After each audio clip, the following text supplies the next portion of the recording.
contaminação da água e do ar, infestação de pragas na agricultura e um desafio à produção de grãos e à criação de animais.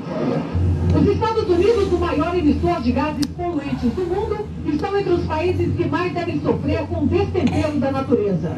O ex-presidente George Bush se recusava a controlar a emissão de gás carbônico, mas essa é uma das promessas de Barack Obama. Os pesquisadores dizem que as escolhas de políticas ambientais feitas a partir de agora serão determinantes na gravidade dos impactos e nas mudanças climáticas que devem acontecer no futuro. Aqui no Brasil, os supermercados anunciaram hoje a suspensão da compra de carne de frigoríficos suspeitos de favorecer o desmatamento na Amazônia.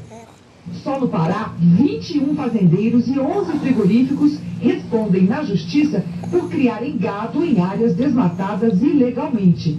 Muitas dessas fazendas estão embargadas desde 2006 e continuam produzindo. O Ministério Público Federal no Pará notificou 69 empresas em todo o país, supermercados e fabricantes de produtos de couro. Se continuarem comprando gado dessas fazendas, vão ser processadas como